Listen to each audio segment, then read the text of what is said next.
दार्जिलिङको राजनीतिक माहौल अहिले साम्य बन्दै गइरहेको छ। किनभने राजनीतिक दलहरूले चाहेको जिटिए चुनाव भने सम्पन्न भइसकेको छ। यो जिटिए चुनाव हेर्नु पर्दाखेरि चुनाव नै भएको हो। विगतमा मनोनित सभासदहरू रहेका थिए र यो वास्तविक रूपमा हेर्नुपर्दा यो चुनाव सर्वप्रथम हो। जिल्लापालको अधीनमा यो चुनाव सम्पन्न भयो। उम्मेदवारहरूलाई जनताले रुचाएका उम्मेदवारहरूलाई जनताले आफ्नो मत खसाले, तर भने जस्तो मत उम्मेदवारहरूले प्राप्त गरेका छैनन्। जुन एउटा एक्जिट पोलहरू देखाइँदैछ यसको अनुसार मतदाताहरूले थोरै मात्रामा मतदान गरेको आभास हुँदैछ।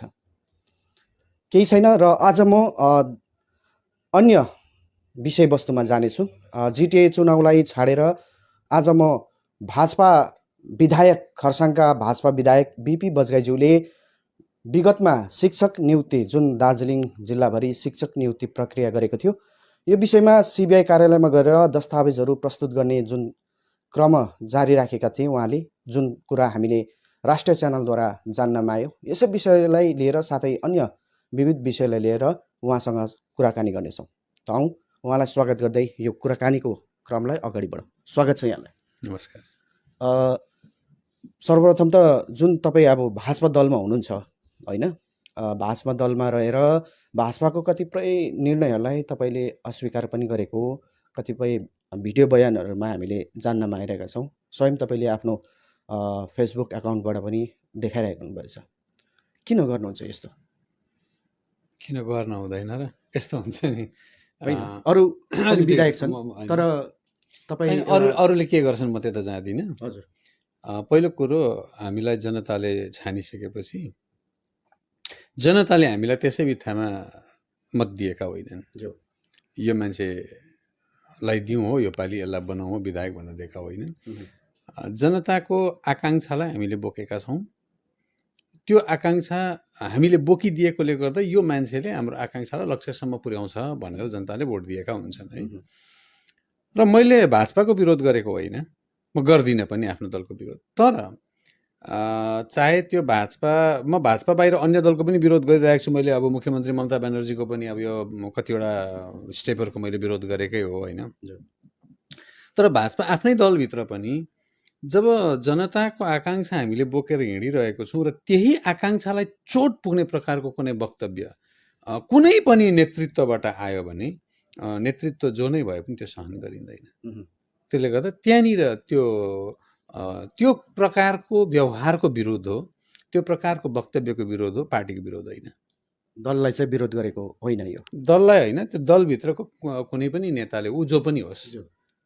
मतलब तपाईँको स्पष्ट अडान चाहिँ के भने गोर्खा समाजलाई जुनै पनि दलका नेतृत्वहरूले बिजाउँछ भने तपाईँ त्यसको त्यो बिजाउने ठाउँमा चाहिँ म जनताको पक्षमा उभिन्छु। त्यति बेला म पार्टीमा छु कहाँ छु हेर्दिनँ। हजुर, योभन्दा अगाडि केही दिन अगाडि राष्ट्रिय च्यानलद्वारा हामीले जान्नमा आयो, विगतमा जुन शिक्षक नियुक्ति प्रक्रिया भएको थियो जिटिए क्षेत्रभरि, यसलाई लिएर तपाईँ सिबिआई कार्यालयमा गएर दस्तावेजहरू प्रस्तुत गर्ने पनि जान्नमा आयो। अब यहाँ प्रश्न के उठ्छ भने जति पनि शिक्षक नियुक्तिमा पाएका थिए हाम्रै समाजभित्रका थिए है। एक पक्षले हेर्नु हो भने तपाईँको पक्षको जुन तपाईँ कुरा गर्नुहुन्छ त्यो सही नै छ, तर अर्को पक्षले के सोच्छ भने उनीहरू हाम्रै समाजभित्रका मानिसहरू थिए होइन, तर आज किन विरोध गर्दैछ, यो प्रश्न उठिरहेछ। यो मैले पनि चाल पाइरहेको छु। इभन सोसियल मिडियातिर पनि हाम्रै मान्छेले त काम पाएको थियो, बजगाईले दिनु चाहिँ केही सकेन, पाएको अर्काले पाएको पनि खोज्दैछ भन्ने खालको त्यो कमेन्टहरू मैले पनि पढ्दैछु। त्यो कमेन्ट पढ्दा यो प्रकारको कमेन्टले हाम्रो समाज चाहिँ ऐनामा देखिन्छ कुन अवस्थामा छ भनेर क्या। हेर्नुहोस्, हाम्रैले त पाएको हो भन्ने जुन नेरेटिभ, सबभन्दा पहिला हामीले बुझ्नुपर्ने कुरा के हो भने दुईवटा कुरा, एउटा पर्सेप्सन, अर्को नेरेटिभ। तपाईँ आफ्नै पर्सेप्सनभित्र मात्रै बसेर यदि कुनै कुरालाई कसैको कारबाहीलाई हेर्नुहुन्छ भने तपाईँको पर्सेप्सनभित्र चाहिँ त्यो अर्को मान्छेले गर्दै गरेको कुरा सठिक लागेन, तपाईँको पर्सेप्सन, तपाईँले पाएको पर्सेप्सनले तपाईँले त्यसलाई विरोध गर्नुहुन्छ, चाहे त्यो सही नै कुरा होस्। अहिले भइरहेको त्यो र अहिले बनिँदै गरेको अर्को चाहिँ नेरेटिभ हो। नेरेटिभले पनि समाज चल्छ। हेर्नुहोस्, नेरेटिभ चाहिँ जसले पाए पनि हाम्रैले त पाए, अर्को जातिको त आएको थिएन, हाम्रै समाजको भाइ बहिनीले पाए, उनीहरूको रोजीरोटी चाहिँ किन खोज्नु भन्ने। त्यसो भए मेरो एउटा भनाइ छ नि त, मेरो एउटा अब उहाँहरूलाई प्रश्न जसले यो कुरा गर्छ, तपाईँले पनि अहिले त्यसरी नै सोध्नुभयो है,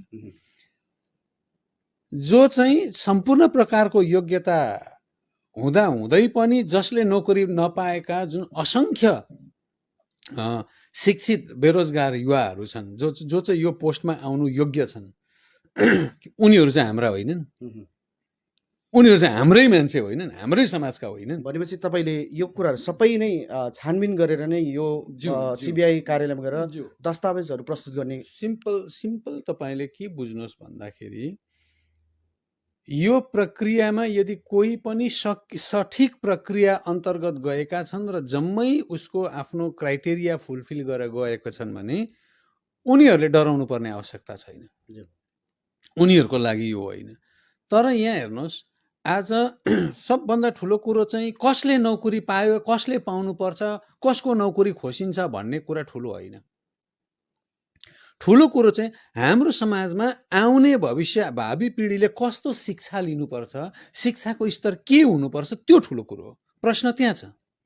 अब दार्जिलिङ पहाडकै राजनीतिलाई हामीले हेऱ्यौँ भने, अब यो जिटिए क्षेत्रकै शिक्षक नियुक्तिको कुरामा हो नि त, र दार्जिलिङ पहाडको कुरालाई हामीले हेऱ्यौँ भनेदेखि तपाईँले हेर्नुहोस्, एक समय यो ठाउँले राजा महाराजाका छोराछोरीलाई, राजकुमारहरूलाई पढाउँथ्यो होइन। ज्ञानेन्द्र नेपालका राजा यहीँ पढेका हुन्, वीरेन्द्र वीरविक्रम शाहदेव यहीँ पढेका हुन् होइन, भुटानका राजा जिग्मे सिङ्गे वाङचुक यहीँ पढेका हुन्, देखि लिएर देश विदेशका तमाम ठुला ठुला मानिसहरू जसको अहिले लिस्ट बनाएर साध्य छैन, यो ठाउँले प्रडक्ट गरेको छ। यो एउटा एडुकेसनल हब थियो भने आज चाहिँ दार्जिलिङका नानीहरू पढ्नु चाहिँ यहाँ मधेसमा सिलगढी झर्नु पर्दैछ विभिन्न स्कुलमा, किनभने पहाडमा शिक्षाको स्तर एकदमै गिरेर गएको छ, झरेर गएको छ, चाहे त्यो प्राइभेट होस् चाहे सरकारी होस्। अब त्यसमा पनि सरकारी स्कुलको स्तर त यति दयनीय भयो। यो दयनीय स्थितिमा केले पुर्यायो, कसले पुर्यायो भन्दा राजनीति गर्ने नेताहरूले नै पुर्याएको। म स्वयं राजनीति गर्ने मान्छे। तपाईँले भन्नुहुँदैछ राजनीति गर्ने नेताहरूले यो स्थिति पुर्यायो। किन म भन्दैछु, तपाईँले जुन योपालि जुन टिचर एपोइन्टमेन्ट भयो, यो टिचर एपोइन्टमेन्टमा धेरैजना त पार्टीको झन्डा पक्रेर हिँड्नेहरूले पाएका छन् नि त। यो प्रत्यक्ष रूपमा म त भोलिको दिनमा प्रमाणित गर्न सक्छु। यो प्रमाण तपाईँले गर्न सक्छु। जब अदालतमा यो कुरा आयो म त प्रमाण गरिदिन्छु। पार्टीको झन्डा पक्रेर जिन्दाबाद भनेको फोटो उनीहरूले पाएका छन् होइन। तर तपाईँले जुन मुद्दा उठाउनु भयो नि सिबिआई कार्यालयमा गएर, त्यो पार्टीका प्रवक्ताहरूले पाएका छन्। जस्तै म प्रश्न गर्दैछु तपाईँलाई, जुन मुद्दा उठाउनु भयो सिबिआई कार्यालयमा गएर तपाईँले दस्तावेजहरू प्रस्तुत गर्ने, कतै यो ढिलै भएको होइन? त्यो यो जुन मुद्दा थियो यसलाई पहिल्यै तपाईँले हेर्नुहोस्, तपाईँले मलाई आज यो कुरा प्रश्न गर्नुहुन्छ, यो प्रश्न तपाईँले अरू नेताहरूलाई गर्नुहोस् पहाडको। किनभने 2019मा म राजनीतिमा, प्रत्यक्ष राजनीतिमा, राजनीतिक पार्टी जोइन गरेर आउँदाखेरिको मैले बोकेको पहिलो मुद्दा नै यही हो। त्योभन्दा पहिला त कुनै पनि राजनीतिक दलले बोकेनन्। अरू राजनीतिक दलले त काखी चेपेर नोकरी दिने काम गरे, धेरैले, सबैलाई म भन्दिनँ, काखी चेपेर नोकरी दिने काम गरे। तर मैले यो कुराको विरोध गरेर आएँ। विरोध गरेर आएपछि त्यसको एउटा सठिक समय चाहिँ अहिले किन आयो भन्दा, अहिले एकजना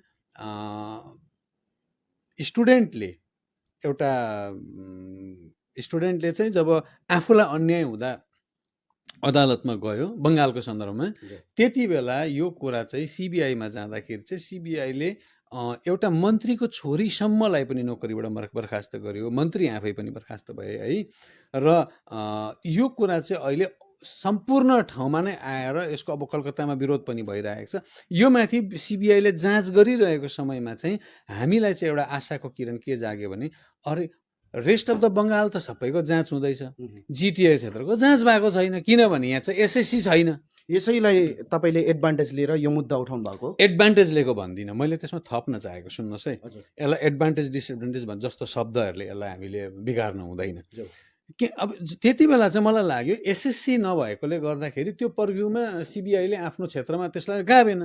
तर मसँग जति दस्तावेजहरू थियो त्यो दस्तावेज त हेर्नु, सल्ट लेकबाट इस्यु भएको चिठीहरू छ, यहाँको नेताहरूले रिकमेन्ड गरेको चिठीहरू छ, सल्ट लेकबाट यहाँको नेतालाई आएको चिठीहरू छ। भने कुन नेताहरूको रिकमेन्डेड छ तपाईँ प्रमाण गर्नु भन्नु? त्यो अहिले तपाईँले गर्वमै राख्नुहोस्, जब जाँच सुरु हुन्छ सबै निक्लिन्छ। यो स्पष्ट रूपमा अगाडि आउनेछ। सबै निक्लिन्छ, सबै नै जाँच सुरु भयो भने सबै निक्लिन्छ।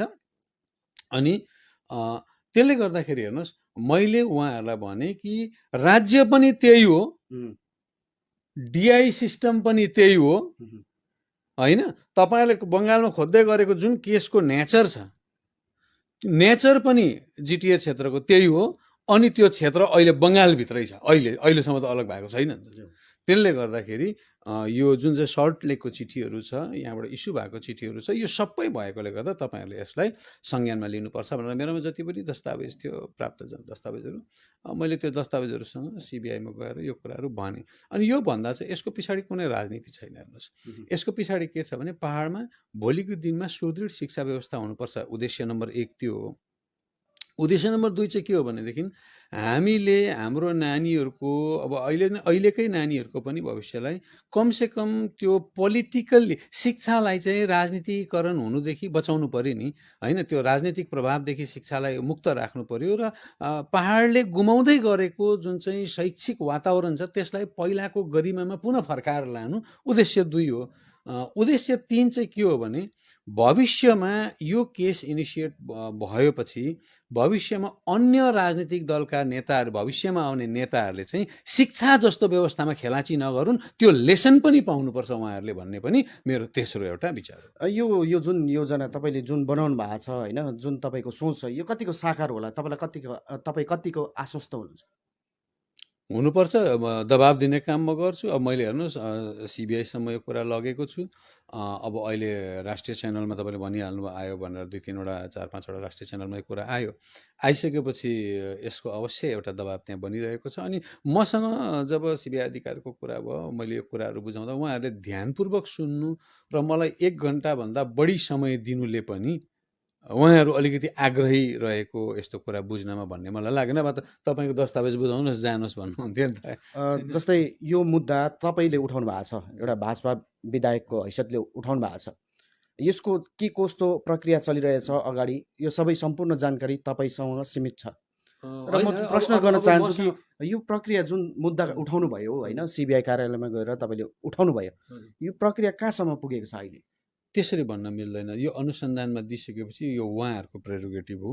अब सिबिआईको प्रेरोगेटिभ हो। सिबिआईले यसलाई कसरी इनिसिएट गर्ने, कसरी लिने, त्यो दस्तावेजहरूलाई लिङ्क कसरी गर्ने, सत्यापित कसरी गर्ने, यो सिबिआईको आफ्नो क्षेत्रको कुरा हो। त्यो मेरो क्षेत्रको कुरा होइन, किन उहाँहरूको काम गर्ने प्रक्रिया र हाम्रो काम गर्ने प्रक्रिया बेग्ला बेग्लै हुन्छ। जस्तै शिक्षक नियुक्ति त भयो होइन, त्यसमा विभिन्न क्षेत्रका मानिसहरूले शिक्षक एउटा जुन पद छ है, शिक्षक जुन पद छ हासिल गर्न सक्छौँ भने, तर उनीहरूमा नि एउटा भय छ नि, भोलि दिनमा यो जाँच भयो भने हामी कतै शिक्षक पदबाट बाहिरिनु पर्दैन भन्ने पनि भय छ। यसलाई तपाईँ कसरी हेर्नुहुन्छ? अब हेर्नुहोस्, एउटा कुरा त म सबैलाई भनेको होइन, सबैलाई त्यो अब 313 जम्मै 151 जम्मै 59 जम्मै त्यस्तो होइन। मैले अघि नै भनिहालेँ, जो जेन्युन छन् उहाँहरू सुर्ताउनु पर्दैन। तर यहाँ धेरैजना त पैसाको चलखेल भएको छ, ठुलो पैसाको चलखेल भएको छ। त्यो त उहाँहरूले भविष्यमा किन सोच्नु? अस्ति पैसा दिने बेलामा सोच्नु पर्थ्यो नि, अर्काको भाग खोज्ने बेलामा सोच्नु पर्थ्यो नि त होइन। त्यसले गर्दा त्यो के हुन्छ त्यतापट्टि मैले सोच्नु हुँदैन। मैले 4 जनाको लागि सोचेर 4000को भविष्य बिगार्नु हुँदैन। मैले 50 जनाको लागि सोचेर 5 लाखको भविष्य बिगार्नु हुँदैन। यो कतै यो जुन शिक्षक नियुक्तिमा धाँधली जुन भइरहेछ, यो धाँधली प्रसङ्गमा तपाईँले आवाज उठाउनु भएको होइन, तर यो जुन धाँधली क्रम त योभन्दा तपाईँ जुन जब राजनीति पस्नु भयो नि त्यो समयमा देखि थियो या त्योभन्दा अगाडि देखि थियो? मलाई भने तपाईँ जुन दलमा पस्नुभयो त्यो दलले पनि धाँधली गरेको हो भन्ने खालको त्यो धेरै किसिमको कुराहरू मसँग आए, ठोकिँदा अहिले पनि ठोके। तर म अहिले सबैलाई एउटा आग्रह गर्दैछु, मैले प्राप्त दस्तावेज अनुसार मैले सिबिआईमा कम्प्लेन गरेको। यदि त्योभन्दा पहिला पनि यो किसिमको थियो भने, पहिलो कुरो त त्यति बेला तपाईँहरूले विरोध गर्नु नसक्नु तपाईँहरूको कमजोरी हो, जसले पनि मलाई कुरा गर्दैछन्। अहिले पनि समय छ, तपाईँहरूसँग त्यति बेलाको जानकारी छ, दस्तावेज छ भने दिनुहोस् न मलाई, त्यो पनि थपिदिन्छु। म त कुनै राजनीतिक दललाई माया गरेर काकी चेपेको छैन नि त। मैले केवल शिक्षाको व्यवस्था ठिक हुनुपर्छ भनेको छु। यो मुद्दाको जुन मुद्दा उठाउनु भयो, यो मुद्दाको के न्याय अवश्य मिल्नेछ? न्याय नपाउँदा त विद्रोह हुन्छ होइन। सरकारले विद्रोह जन्माउने काम गर्नु हुँदैन। तथापि तपाईँलाई के लाग्छ, यो जुन विद्रोह गर्नु भएको छ नि, यो विद्रोहले अवश्य न्याय पाउनेछ? पाउनुपर्छ भन्छु म। अब यति गर्दा पनि न्याय पाउँदैन भने जनताले सरकारबाट विश्वास गुमाउँछ। सरकारबाट विश्वास गुमाउनु सङ्घीय लोकतन्त्रको निम्ति राम्रो होइन। ठिकै छ, तपाईँले जुन मुद्दा उठाउनु भयो सोचेर उठाउनु भएको छ भन्ने सार्वजनिक गर्नुभयो आज, अनि तपाईँ एउटा भाजपाको विधायक हुनुहुन्छ है। भाजपाले सङ्कल्प पत्रमा उल्लेख गरेका जुन मुद्दाहरू छ अझसम्म प्राप्त गरेका छैनन्। जनतामा अलिकति के छ भने निराशापन छाइरहेको छ। यसलाई तपाईँ कसरी हेर्नुहुन्छ? तपाईँले निराशापनको कुरा गर्नुहुन्छ। म तमाम मलाई मतदान दिने जनता त हेर्नुहोस् निरीह छन्। किन निरीह छन् भन्दाखेरि उहाँहरूलाई घर कुड्की गरेर पुलिसले सताएर यस्तो बनाएको छ कि विरोधको स्वर बाहिर निस्किँदैन उहाँहरूको। तर एउटा चिज हेर्नुहोस्, समाजमा मिडिया पनि छन्, बौद्धिक पनि छन्, जो चाहिँ सत्तासँग डराउनु हुँदैन। बौद्धिकहरू एउटा स्तरदेखि माथि पुगेकाहरू, आम जनताभन्दा माथि भएका मिडियाहरू समाजमा डराउने चिजहरू होइन। तर बारम्बार मैले अलग राज्यको आवाज उठाउँदा पहाड मौन किन बस्छ? मिडिया आफै मौन किन बस्दैछ? के अरे बौद्धिकहरू बुद्धिजीवीहरू किन मौन बस्दैछन्? तमाम राजनीतिक दलका नेताहरू किन मौन बस्दैछन्? मेरै म भएको राजनीतिक दलको नेताहरू किन मौन बस्दैछन्? तपाईँले त्यो कुरो गर्नुहुँदैछ नि, तपाईँलाई के लाग्छ किन मौन बस्दैछ? तपाईँले भन्नुभयो त्यही त म सोध्दैछु नि तपाईँलाई, किन मौन बस्दैछन्? अनि तमाम पक्ष चाहिँ एकपट्टि झुन्ड बनाएर मौन बस्ने, अनि ठिका चाहिँ मैले मात्रै काँधमा बोकेर चाहिँ मलाई मात्रै प्रश्न गर्नु, त्यो त मिलेन नि। तपाईँहरूले अन्य नेतालाई पनि गएर सोध्नुहोस् कि बजगाईले उहाँ आवाज उठाउँदा तपाईँहरू यहाँ किन बोल्नुहुन्न भनेर। त्यो दायित्व तपाईँहरूको पनि हो। अनि पो गएर मुद्दा फत्तै हुन्छ त। केन्द्रले पनि हेर्छ, राज्यले पनि यो मान्छे एक्लै चाहिँ यसको कुरा के सुन्नु भन्दैन? लु भन्नुहोस् त, आज मेरै पार्टीको किन बोल्दैन? हिजो अस्ति मेरै पार्टीको राष्ट्रिय अध्यक्षले आएर यो विषयमा नबोल्नु भन्दा मैले बोलेँ। अरू मान्छे यहाँ किन मौन बसे? तपाईँले चाहिँ उनीहरू मौन बस्नुको कारण चाहिँ के सोच्नुहुन्छ तपाईँ? म केही पनि सोच्दिनँ।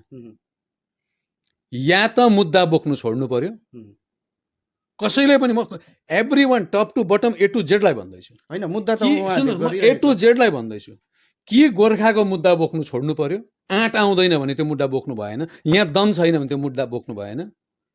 तर मुद्दा बोक्छ भनेदेखि चाहिँ त्यो मुद्दाप्रति इमान्दार भएर बोल्न थाल्नुपर्छ। होइन, उहाँले कतिपय चुनाव सभाहरूतिर पनि, यो जिटेकै सभाहरूतिर पनि मुद्दाकै कुरा गरिरहेको छ। अब तपाईँलाई म एउटा कुरा भन्छु, अब हाम्रो पहाडको राजनीति यति तल झरेको छ, यति तल झरेको छ, यति तल झरेको छ। अब समाजमा अध्यक्ष छान्दा पनि गोर्खाल्यान्डलाई मुद्दा बनाउँछ।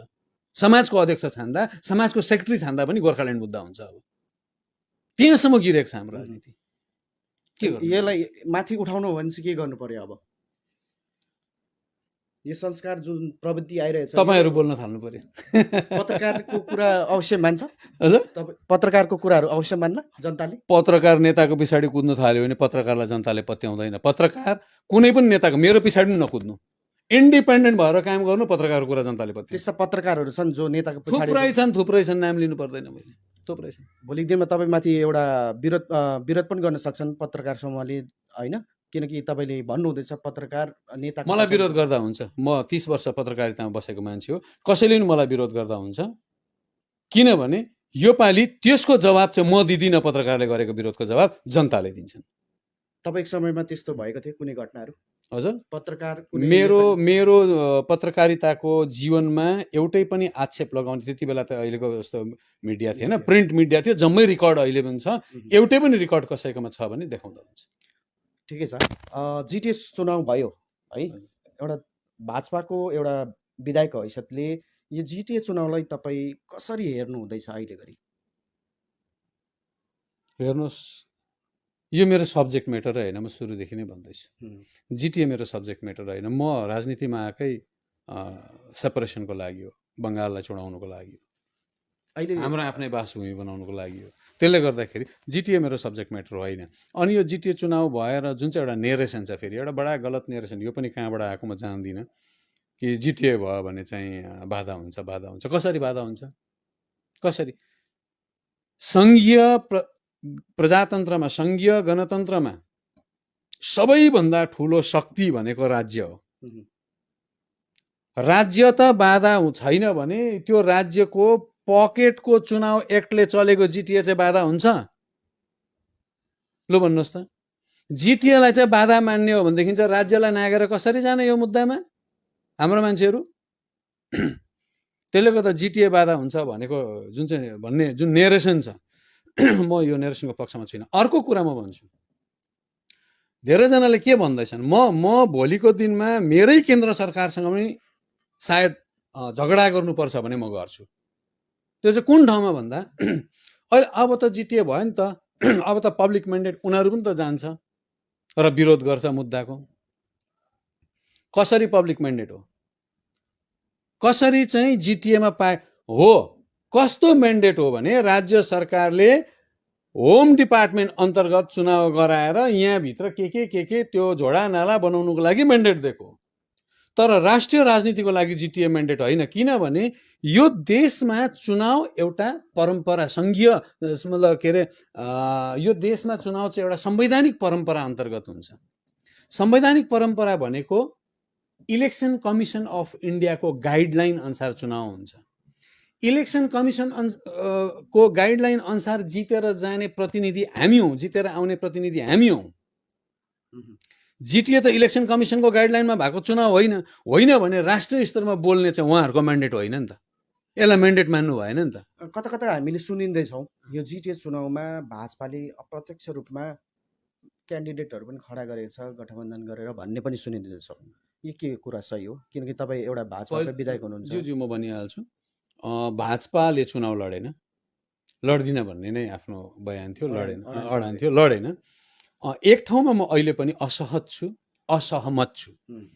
त्यो चाहिँ के हो भन्दाखेरि मैले बारम्बार यो कुरा हुँदैन भन्दा, जब मैले भित्रबाट यो कुरा हुँदैन भनिसकेपछि भित्र कुरा नसुन्दा मैले मिडियामा आज यो चौथो पटक भन्दैछु, भाजपाकै केही मानिसहरू चुनावमा उठे।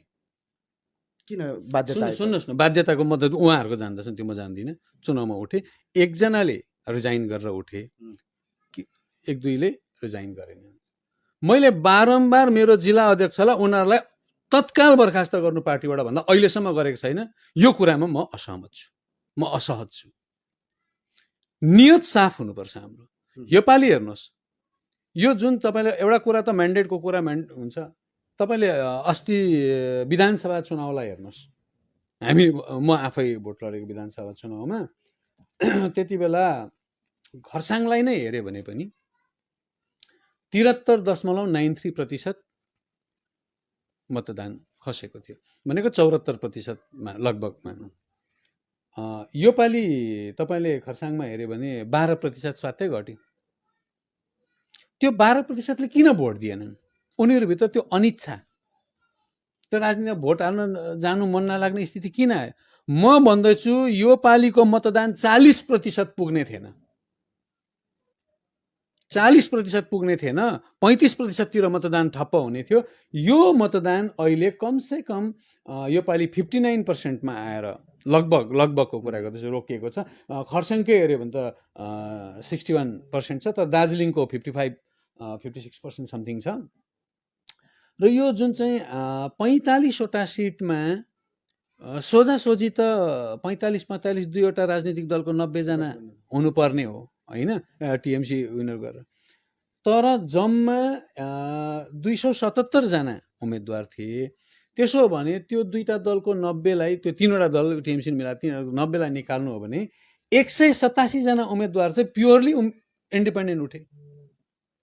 जनतालाई के भयो भने जो चाहिँ अब यो अस्ति हामीलाई ठग्नेलाई भोट हाल्नु भन्दा चाहिँ बरु यो गाउँको इन्डिपेन्डेन्टलाई भोट हाल्नु हो भन्ने भावनाले त्यो इन्डिपेन्डेन्टको भोट हाल्न जाँदाखेरि चाहिँ अहिलेको जुन चाहिँ यो 59% लगभगको प्रतिशत आएको त्यहाँ आएको हो। नभएदेखि यो 35देखि 40%मा अड्किन्थ्यो। यति तपाईँकोमा जिटिए चुनावमा मतदान हुनु हुँदैन भन्ने कुरोहरू रहेछ है। यो जिटिए चुनावको जुन माहौल बनेको थियो नि है, चुनाव सम्पन्न हुनुभन्दा अगाडि यो माहौलहरूभित्र त्यो समयहरूभित्र तपाईँले किन यो जनतालाई जनाउने काम गर्नुभएको देखेन नि किन? प्रजातन्त्रमा म कसैलाई तपाईँ भोट हाल्न नजानुहोस् भन्न सक्दिनँ। होइन एउटा सचेतना जनतालाई सचेत होइन, मैले कहिले पनि एउटा नेताले जो स्वयं भोट पाएर आएको नेताले जनतालाई तपाईँ भोट हाल्न नजानुहोस् भन्न सक्दैन, पहिलो कुरो। दोस्रो कुरो, मतदान कसैको पनि आफ्नो निजी अधिकार हो। त्यो अधिकारलाई मैले अतिक्रमण म आफै चाहिँ भाग नलिने, मैले भाग लिने भए त मलाई या मेरो टिमलाई भोट हाल, यो प्रक्रिया अगाडि बढ्नुपर्छ। त्यसले गर्दा तपाईँले मेरो बारम्बार अन्तर्वार्ताहरू हेरिरहनु भयो भने मैले जिटिए चाहिँ संवैधानिक रूपमा चुनाव भइरहेको छैन भनेर चाहिँ मैले इलेक्सन कमिसन अफ इन्डियाबाट चिठी पनि निकालेर देखाइसकेपछि मान्छेले सोच्नु पर्ने थियो है।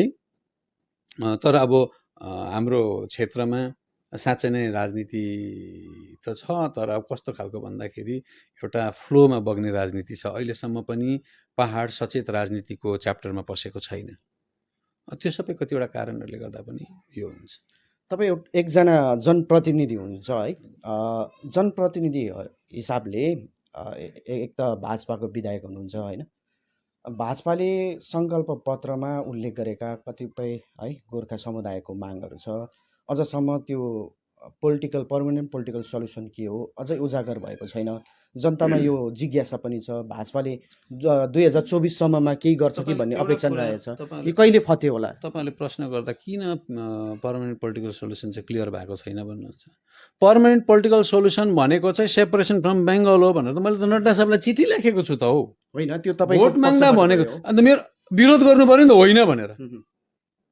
पर्मनेन्ट पोलिटिकल सेटलमेन्ट भनेको चाहिँ तिमीले चाहिँ सेपरेसन भन्यौ, त्यो चाहिँ होइन भनेर मलाई बुझाउनु पर्यो नि त, बोलाएर चिठी आउनु पर्यो नि त अफिसियल। बङ्गालको जुन कुरा गर्नु हुँदैछ नि होइन, मान्छेले त सिधै गोर्खाल्यान्ड राज्य भन्दैछ नि। त्यो यो दिमाग नहुँदा अहिलेसम्म नपाएको राज्य हामीले, यो हाम्रो नेताहरूको नि यो अलिकति ढिला छ, बुझ्नुभयो?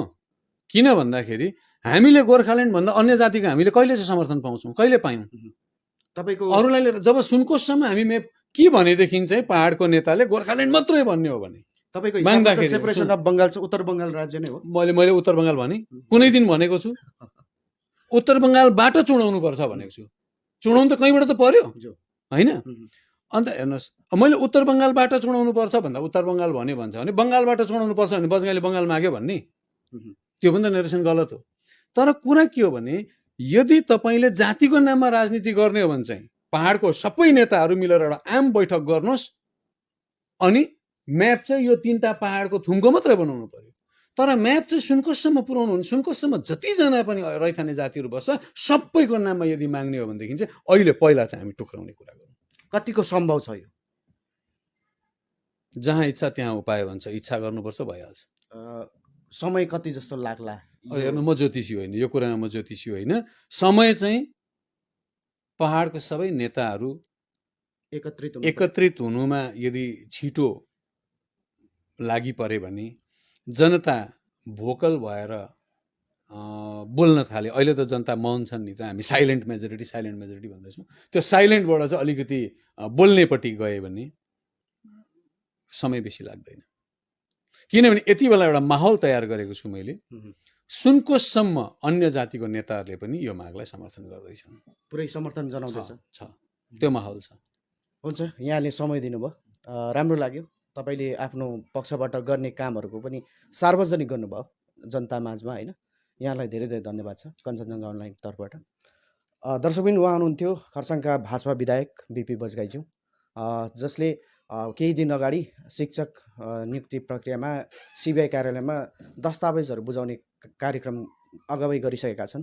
र उहाँले जुन पर्मनेन्ट पोलिटिकल सल्युसन जो मुद्दा छ यो के हो कस्तो हो यो विषयमा नि उहाँले सार्वजनिक गर्नुभयो, उहाँको आफ्नो अडान राख्नुभयो।